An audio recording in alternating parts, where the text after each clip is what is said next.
Jacob hurried through the bustling streets of Midtown on his way home from another grueling day at the tech firm. His mind was cluttered with deadlines, sales pitches, and the monotony of corporate life. The autumn air was crisp, and the sidewalks were crowded with people moving in every direction, some eager to get home, others lingering in the chaos of the city. As he approached the corner of Lexington Avenue, something unusual caught his eye.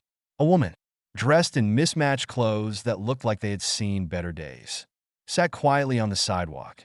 Her cardboard sign read, "Fell on hard times. Any help is appreciated."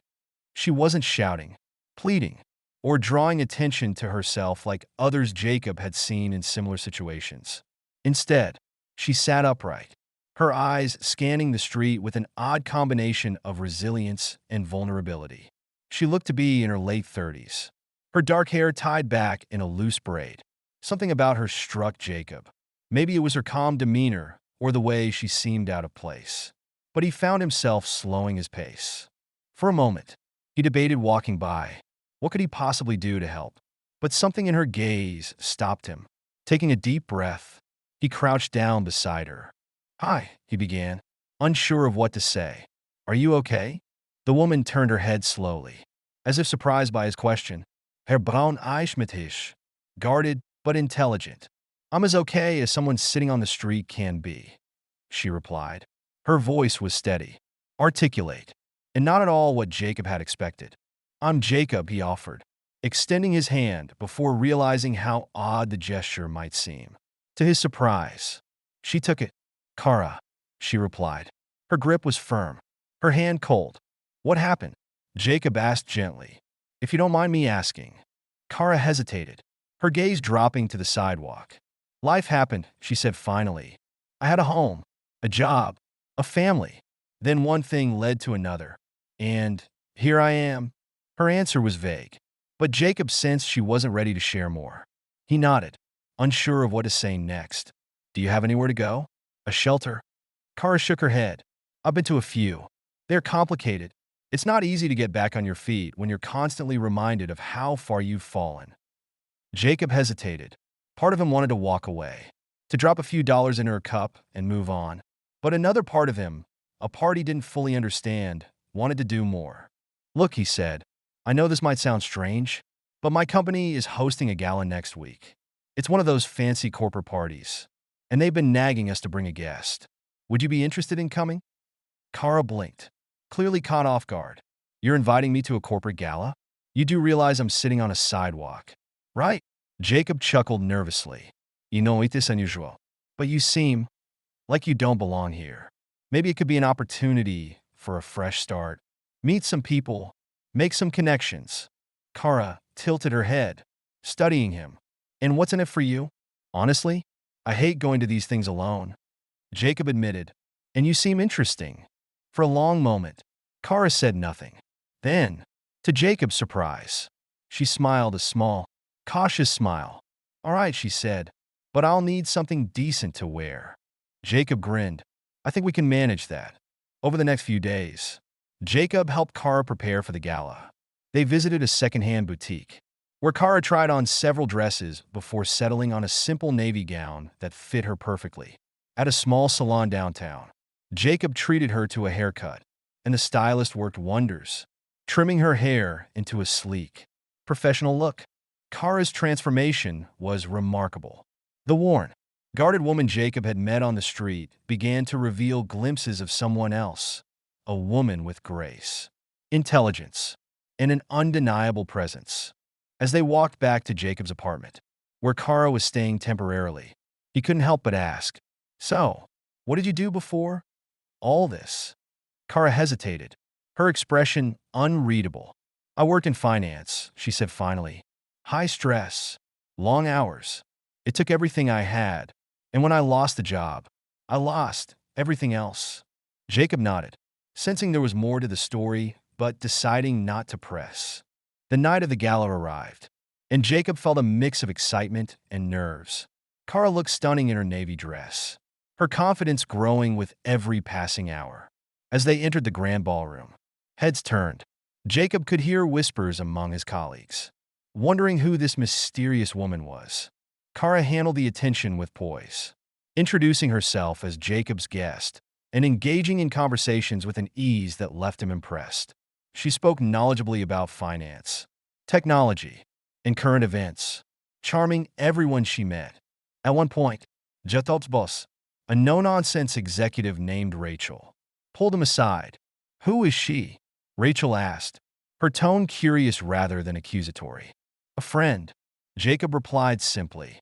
Rachel raised an eyebrow but said nothing more. As the night wore on, Kara seemed to grow quieter, her confidence giving way to something else, unease. Jacob noticed and pulled her aside. "Are you all right?" he asked. Kara hesitated, then nodded toward a man standing across the room. He was tall, well-dressed, and carried himself with the air of someone important. "That's Martin," Kara said quietly. "My ex-husband." Jacob's eyes widened. "Your ex-husband? What's he doing here?" "He's a senior partner at one of the firms sponsoring this event." Kara explained. "I didn't think he'd be here." Before Jacob could respond, Martin spotted them and began making his way over. Kara straightened, her composure returning like a shield. "Kara," Martin said as he approached, his voice a mix of surprise and something else, guilt. "Perhaps. I didn't expect to see you here." "Hello, Martin," Kara replied coolly. "It's been a while." Jacob watched the exchange, unsure of what to say. It was clear there was a history between them, one Kara wasn't eager to discuss. The encounter with Martin left Kara shaken, but it also seemed to ignite something within her, a determination Jacob hadn't seen before.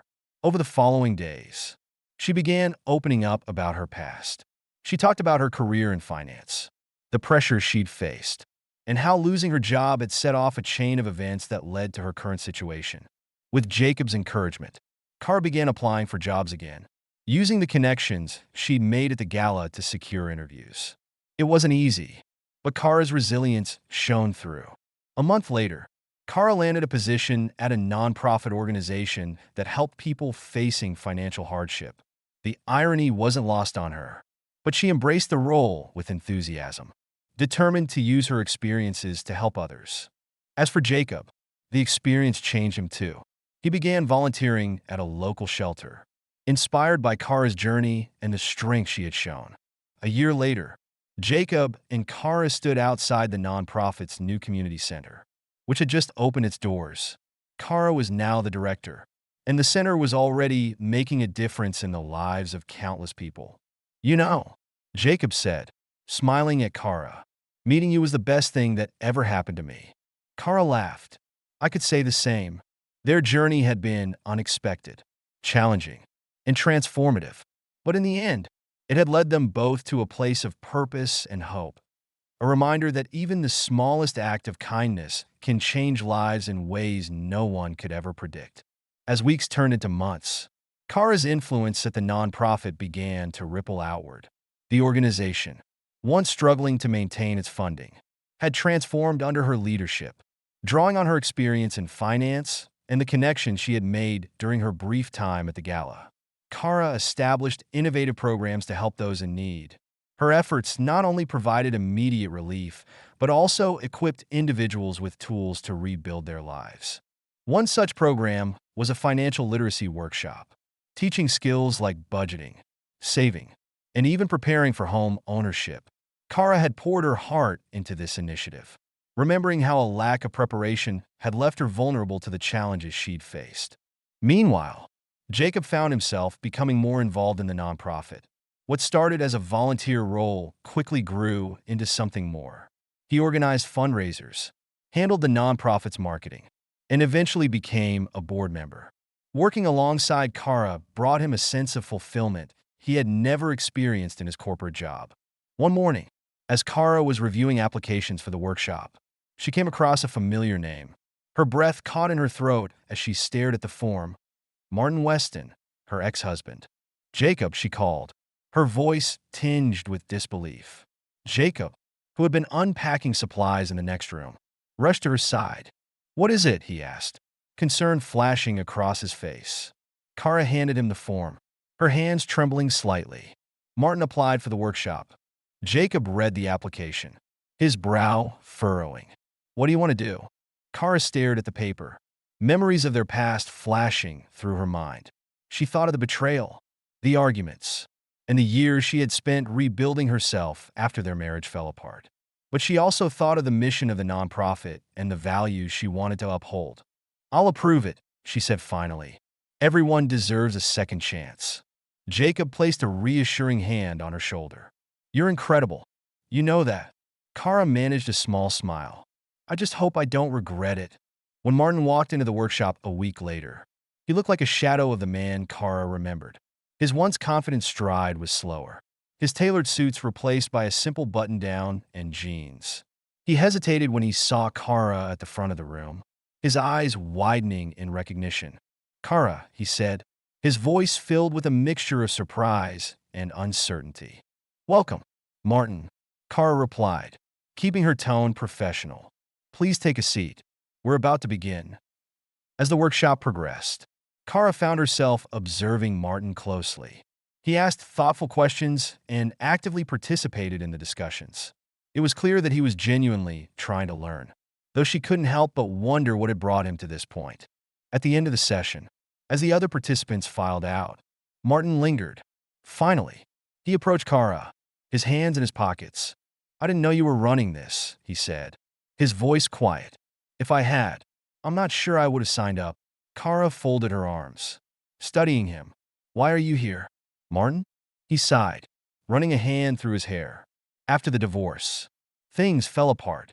I made some bad investments, lost my job, and burned a lot of bridges. For a long time, you foti vas untouchable. But life has a way of humbling you. Kara nodded slowly.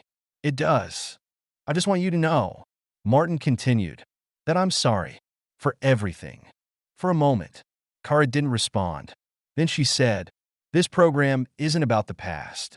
It's about building a future. If you're serious about making changes, then you're welcome here. Martin looked at her, his expression a mixture of gratitude and regret. Thank you, Kara. That means more than you know. Word of Kara's programs began to spread, attracting attention from local businesses, community leaders, and even national organizations. Donations poured in, allowing the nonprofit to expand its services. Kara was invited to speak at conferences, sharing her story and advocating for systemic changes to address homelessness and financial insecurity. Jacob, too, found his role growing. At one conference, he delivered a presentation on the power of marketing to drive social change, earning praise from attendees. Together, he and Kara became a formidable team, their shared passion fueling the nonprofit's success. One evening, as they prepared for a gala celebrating the nonprofit's achievements, Jacob turned to Kara. Do you ever think about how far we've come? He asked. Kara smiled. All the time. It feels like a lifetime ago that we met on that sidewalk. And to think, Jacob said with a laugh. It all started with a corporate gala I didn't even want to attend. Kara laughed, the sound warm and genuine. Life has a funny way of working out, doesn't it? The nonprofit's success eventually caught the attention of a national foundation focused on combating poverty. They approached Kara with a proposal to replicate her programs in cities across the country. The offer was both exhilarating and daunting. This is what we've been working for, Jacob said when Kara shared the news. Think of how many lives you could impact. Kara nodded, but her excitement was tempered by doubt. It's a huge responsibility. What if I can't handle it?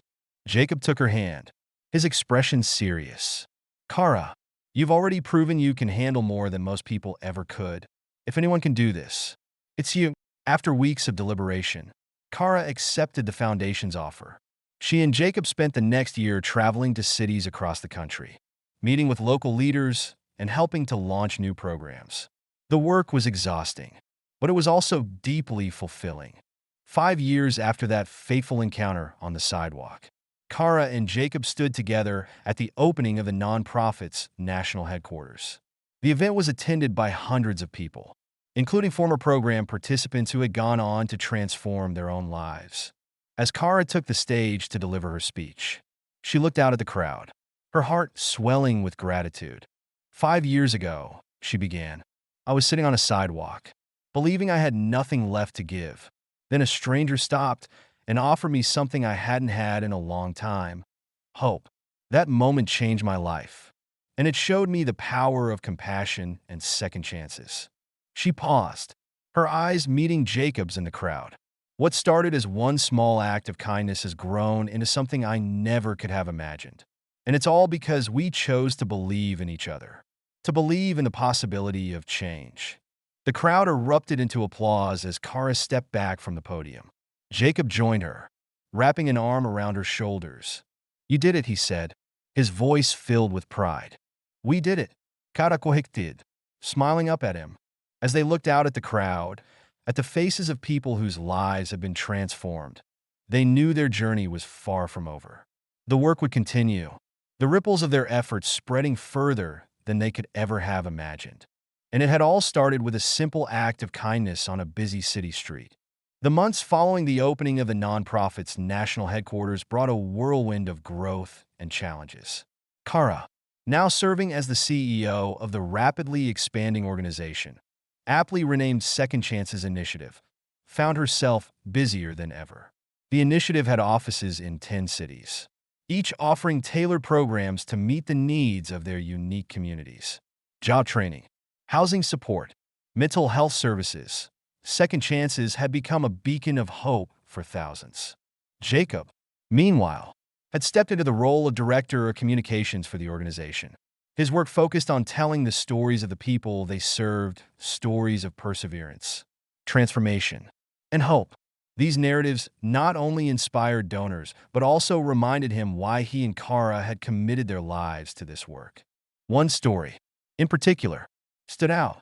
Tanya, a young mother who had once been homeless and now owned a successful catering business, was invited to speak at one of their events. As she stood on stage, recounting her journey, Jacob felt a lump form in his throat. "I thought my life was over," Tanya said, her voice trembling with emotion. "But then I found Second Chances. They didn't just give me food or shelter. They gave me the tools to rebuild my life. Now, I'm proud to say I'm not only supporting my family, but I'm also helping others do the same." The crowd erupted in applause, and Jacob glanced at Kara, who stood beside him, her eyes glistening with unshed tears. "This is why we do what we do," she whispered. One afternoon, as Kara was reviewing proposals for a new mentorship program, her assistant knocked on the door. "Kara," the assistant said hesitantly, "there's someone here to see you. He says his name is Martin Weston." Kara in froze mit signature. It had been over a year since Martin had completed the financial literacy workshop, though he had sent a brief thank you note afterward. They hadn't spoken since. "Send him in," Kara said, setting her papers aside. When Martin entered, he looked markedly different from the man she had last seen. He was wearing a crisp shirt and tie, his posture confident but not arrogant. He carried a briefcase, and his expression was one of cautious optimism. "Kara," he began, extending his hand, "thank you for seeing me." "Martin," she replied, shaking his hand. "What brings you here?" Martin took a seat across from her, placing his briefcase on his lap. "I wanted to update you on my progress. After completing the workshop, I landed a job at a small accounting firm. It's not glamorous, but it's steady, and I've been rebuilding ever since." "That's wonderful," Kara said, genuinely pleased. "I'm glad to hear you're doing well." "There's more," Martin continued, his voice steady. "I've been thinking a lot about what I can do to give back. Your program gave me a second chance, and I want to help others get the same opportunity. So, I've started my own initiative, a scholarship fund for single parents pursuing careers in finance." Kara stared at him, momentarily speechless. "Martin, that's incredible." He nodded, a small smile tugging at his lips. "I wanted to name it after someone who inspired me, someone who showed me that even when life knocks you down, you can get back up." Kara's breath caught. "You named it after me?" Martin nodded again. "The Kara Weston Scholarship Fund. I hope that's all right." Kara felt tears prick her eyes. "It's more than all right." "Martin, thank you." As Martin left, Kara sat in her office, reflecting on how far they had both come. It was a reminder of the ripple effect of compassion, A single act could inspire others to create waves of change. As Second Chance's initiative expanded, so did the challenges. Managing staff across multiple cities was no easy task, and Kara often found herself stretched thin. Jacob, ever the optimist, reminded her to focus on the big picture. You can't do everything yourself, he said one evening as they worked late in the office. That's why you have a team. Kara sighed, leaning back in her chair. I know, but sometimes I feel like I'm letting people down if I'm not involved in every detail.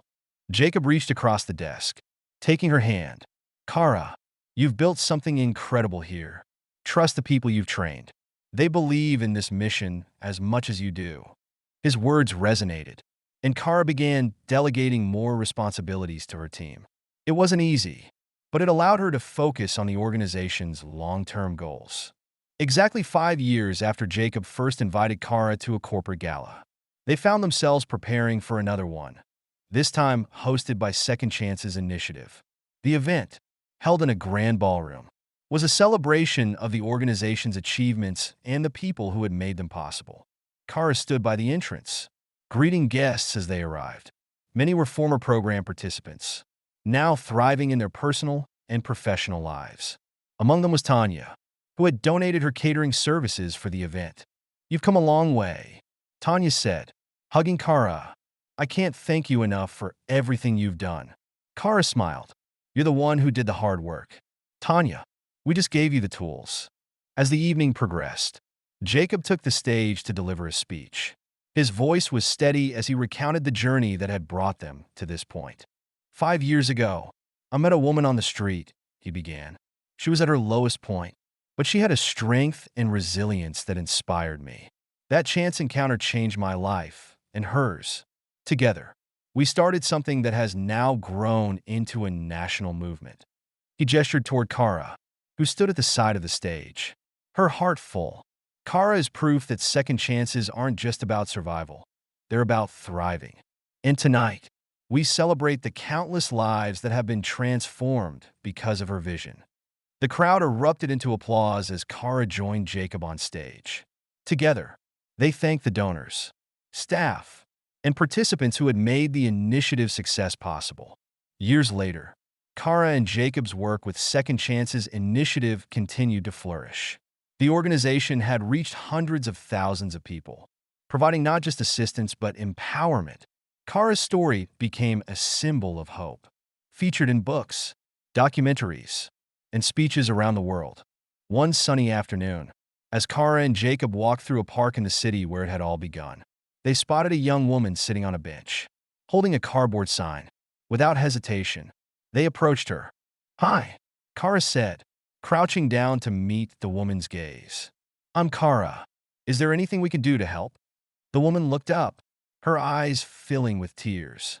I don't know where to start, she admitted. Kara smiled gently. That's okay. We'll figure it out together. And so, the cycle of compassion began again, a reminder that kindness, no matter how small, can create ripples that change the world.